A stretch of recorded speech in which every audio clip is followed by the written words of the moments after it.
দেখো, একটা কথা বলি, পৃথিবীতে যদি বাবা মায়ের পরে তোমাদের কেউ ভালো করতে চায় বা তোমাদের কেউ ভালো চায়, সেটা হচ্ছে তোমাদের শিক্ষক। সেই শিক্ষককে অসম্মান করে, রেসপেক্ট না করে কখনো তুমি তোমার সাফল্যের চূড়ায় পৌঁছাতে পারবে না। ঠিক আছে? শিক্ষককে অবশ্যই তোমার সম্মান করতে হবে, রেসপেক্ট করতে হবে।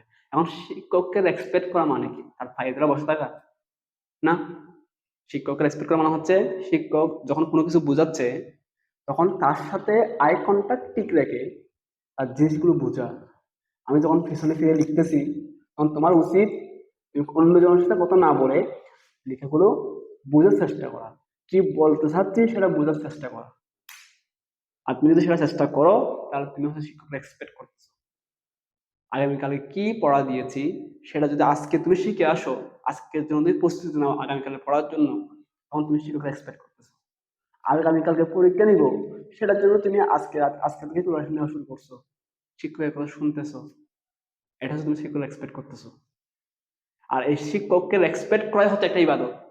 আর এই ইবাদতের মতো জিনিস না করে বা শিক্ষককে এক্সপেক্ট না করে তুমি কখনো তোমার সাফল্যের চূড়ায় পৌঁছাতে পারবে না। তো মনে রাখো, শিক্ষককে অবশ্যই কি করতে হবে? রেসপেক্ট করতে হবে। ঠিক আছে? খেয়াল করো, পড়াশোনা মনোযোগী হও।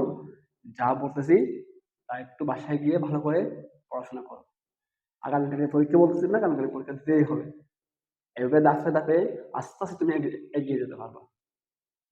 না হলে তোমার সাফল্য কখনো আসবে না। কারণ শিক্ষকের সাথে বেয়াদবি করে কেউ কখনো বড় হতে পারেনি আজ পর্যন্ত। তুমিও পারবে না।